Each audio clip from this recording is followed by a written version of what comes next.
Guys, welcome back to my YouTube channel. Thumbnail ನೋಡಿ ನಿಮಗೆ ಗೊತ್ತಾಗಿರುತ್ತೆ ಏನಂತ ಹೇಳಿ. ಎಲ್ರಿಗೂ ಒಂದು ಮದುವೆ ಅಂತ ಹೇಳಿದಾಗ ಅವ್ರ ಲೈಫಲ್ಲಿ ಅದೊಂದು ತುಂಬ ದೊಡ್ಡ ಒಂದು ಸಾಧನೆ ಅಂತಲೇ ಹೇಳ್ಬೋದೇನಾ. ಸಾಧನೆಗಿಂತ ಮೊದಲಿದ್ದು ಸ್ಟೆಪ್ ಅದು. ಸೊ ಎಲ್ರಿಗೊಂದು ಆಸೆ ಇರುತ್ತೆ ಫೋಟೋಶೂಟ್ ಮಾಡಿಸ್ಬೇಕಂತ. ಹಾಗೆ ನಾನು ಕೂಡ 50-50 ಇತ್ತು, ಮಾಡಿಸೋದಾ ಬೇಡವಾ ಏನಂತ. ಆಮೇಲೆ ತುಂಬ ಫೋಟೋಗ್ರಾಫರ್ ಹತ್ರ ಕೇಳಿ ನೋಡಿದೆ ನಾನು, ಪ್ರೀ ವೆಡ್ಡಿಂಗ್ ಶೂಟ್ ಮಾಡಿಸೋದಾದರೆ ಎಷ್ಟಾಗುತ್ತೆ ಅಂತ. ಒಬ್ಬೊಬ್ಬರು ಒಂದೊಂದು ಪ್ರೈಸ್ ಎಲ್ಲ ಹೇಳ್ತಿದ್ರು. ಪ್ರೈಸ್ ಕೇಳಿ ನನಗೆ ತಲೆ ತಿರುಗ್ತಾ ಇತ್ತು. ಮತ್ತು ಒಬ್ಬರು ಹೇಳಿದರು 15K ಬರೀ ಒಂದು ವೀಡಿಯೋ ಮಾಡಬೇಕು, ಇಲ್ಲಾಂದರೆ ಫೋಟೋಸ್ ಅಂತ ಹೇಳಿ. ನಾನು ಅಂದ್ಕೊಂಡೆ ಇಷ್ಟೆಲ್ಲ ಖರ್ಚು ಮಾಡಬೇಕಾ ಅಂತ ಹೇಳಿ. ಹಾಗೆ ಬೇಡ ಅಂತ ಹೇಳಿ ಒಂದು ಮನಸ್ಸಲ್ಲಿತ್ತು. ಆಮೇಲೆ ನನ್ನ ತಂಗಿ ಹೇಳಿದ್ಲು, ಮದುವೆ ಒಂದೇ ಸತಿ ಆಗೋದಲ್ಲ ಜೀವನದಲ್ಲಿ, ಹಾಗಾಗಿ ನೀನು ಪ್ರೀ ವೆಡ್ಡಿಂಗ್ ಶೂಟ್ ಮಾಡು, ನಿನಗೆ ಹೊರಗಡೆ ಮಾಡಿಸೋದು ಬೇಡ ಅಂತ ಹೇಳಿದರೆ ನಾವೇ ಮೊಬೈಲಲ್ಲಿ ಶೂಟ್ ಮಾಡೋಣ, ಹೇಗೋ ಐಫೋನ್ ಅಲ್ಲ ಇರೋದು, ಇಷ್ಟು ದುಡ್ಡು ಕೊಟ್ಟು ಐಫೋನಲ್ಲಿ ಒಂದು ಫೋಟೋ ಶೂಟ್ ಮಾಡಿಸಿಲ್ಲ ಅಂದರೆ ಏನಕ್ಕೆ, ಅದಕ್ಕೋಸ್ಕರ ಕ್ಲಾರಿಟಿನೂ ಚೆನ್ನಾಗಿರುತ್ತೆ, ನೀನು ಬಾ ರೆಡಿ ಆಗು, ನಾನು ಮಾಡ್ತೀನಿ ಅಂತ ಹೇಳಿದ್ಲು. ಹಾಗೆ ನನಗೆ ಅದರದ್ದೇನು ಹೊರಗಡೆ ಏನು ಅಷ್ಟೇನು ಖರ್ಚೇನಾಗಿಲ್ಲ, ಯಾಕೆಂದರೆ ನನ್ನ ತಂಗಿನೇ ಬ್ಯೂಟಿಷನ್ ಆಗಿರೋದ್ರಿಂದ ಅವಳೇ ಮೇಕಪ್ ಎಲ್ಲ ಮಾಡಿ ನನಗೆ ಹಾಗೂ ಈಗ ಮೇಕಪ್ ಎಲ್ಲ ಮಾಡಿ, ಮತ್ತು ಕಾಸ್ಟ್ಯೂಮ್ ಎಲ್ಲ ನಮ್ಮ ಹತ್ರನೇ ಇತ್ತು. ಸೊ ಅದರಲ್ಲಿ ನಾವು ಒಂದು ಬ್ಯಾಂಗ್ಳೂರಲ್ಲಿ ಶೂಟ್ ಮಾಡಿರೋದು ಆ ಟೆಂಪಲಿದು. ಆಮೇಲೆ ನಾವು ಮಂಗಳೂರಲ್ಲಿ ಬೀಚಿದು ಒಂದು ಫೋಟೋ ಶೂಟ್ ಮಾಡಿದ್ವಿ. ಸೊ ನನಗೆ ಮಾಡಿರುವಂತಹ ಎಲ್ಲ ಫೋಟೋಶೂಟ್ ಕೂಡ ತುಂಬಾ ಇಷ್ಟ ಆಯಿತು. ಆದರೆ ಹಾಗೆ ಬೈಗುಳ ಕೂಡ ತಿಂದಿದ್ದೀವಿ ಅವಳ ಕೈಯಲ್ಲಿ, ಆಗಲ್ಲ ಹೀಗೆ ಮಾಡು ಹಾಗೆ ಮಾಡು ಅಂತ ಹೇಳಿ. ಹೀಗೆ ಫೋಟೋಶೂಟ್ ಎಲ್ಲ ಮುಗಿಸಿ ನೆಕ್ಸ್ಟ್ ಡೇ ನಾವು ಮಂಗಳೂರಿಗೆ ಹೊರಡಬೇಕಿತ್ತು.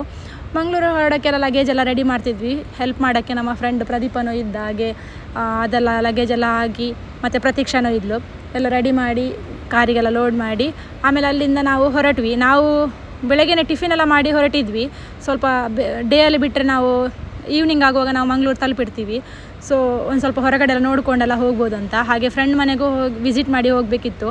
ಹಾಗೆ ಹೋಗ್ತಾ ದಾರಿಯಲ್ಲಿ ಘಾಟಿ ಸೆಕ್ಷನ್ ಬರುವಾಗ ತುಂಬ ಟ್ರಾಫಿಕ್ ಆಯಿತು. ನಾನು ಅಂದ್ಕೊಂಡೆ ಇದೆಂತ ಈ ಥರ ಟ್ರಾಫಿಕ್, ಫಸ್ಟ್ ಟೈಮ್ ನೋಡಿದೆ. ಯಾಕಂದರೆ ನೈಟಲ್ಲಿ ನಾವು ಟ್ರಾವೆಲ್ ಮಾಡೋದಲ್ಲ ಬಸ್ಸಲ್ಲೆಲ್ಲ, ಗೊತ್ತಿರಲ್ಲ, ಬಸ್ ಹತ್ತಿದ ತಕ್ಷಣ ಮಲಗಿ ಬಿಡ್ತೀವಿ. ಹಾಗೆ ಹೋಗ್ತಾ ನಾನು ಇಷ್ಟು ಟ್ರಾಫಿಕ್ ನೋಡಿ ಇದೇನು ಟ್ರಾಫಿಕ್ ಮುಗಿಯೋದೇ ಇಲ್ಲ ಅಂತ ಹೇಳಿ ವೀಡಿಯೋ ಮಾಡೋಕ್ಕೆ ಶುರು ಮಾಡಿದೆ. ಆದರೂ ನನಗೆ ಯಾಕೆ ಈ ಥರ ಟ್ರಾಫಿಕ್ ಅಂತ ಗೊತ್ತಾಗಿಲ್ಲ.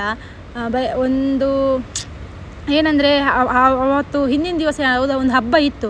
ನಾವು ಹೊರಟಿರೋದು 26ಗೆ, ಜನವರಿ 26ಗೆ ನಾವು ಹೊರಟಿರೋದು. ಹಾಗಾಗಿ ಹಿಂದೆ ಯಾವುದೋ ಒಂದು ಹಬ್ಬ ಬಂದಿತ್ತೇನೋ, ಅದಕ್ಕೆ ಫುಲ್ಲು ರಶ್ ಇತ್ತು. ಹಾಗಾಗಿ ಫುಲ್ಲು ಟ್ರಾಫಿಕ್ ಬ್ಲಾಕ್ ಆಗಿತ್ತು. ಮತ್ತು ಮಂಗಳೂರಿಗೆ ಹೋಗಿ ಈವ್ನಿಂಗ್ಗೆ ರೆಸ್ಟ್ ಎಲ್ಲ ಮಾಡಿ ನೆಕ್ಸ್ಟ್ ಡೇ ನಾವು ಪನಂಬೂರು ಬೀಚಲ್ಲಿ ಫೋಟೋಶೂಟ್ ಮಾಡಿರೋದು.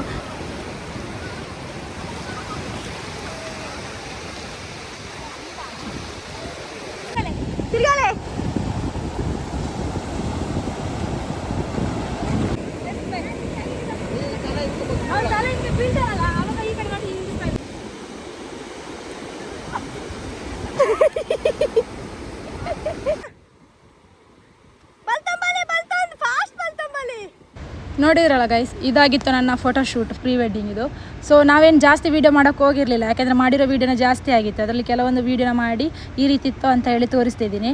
ಇದರಲ್ಲೇ ನಾನು ನಮ್ಮದು ಬ್ರೈಡ್ ಟ್ಯೂಬಿದು ಕೂಡ ಹಾಕಿದ್ದೀನಿ, ತಮ್ಮೊಂದು ಗ್ರೂಮ್ ಟ್ಯೂಬಿದು ಕೂಡ ಇದೆ. ನೋಡಿ, ಲೈಕ್ ಮಾಡಿ, ಶೇರ್ ಮಾಡಿ, ಕಮೆಂಟ್ ಮಾಡಿ, ಹಾಗೆ ಚಾನಲ್ನ ಸಬ್ಸ್ಕ್ರೈಬ್ ಮಾಡಿ.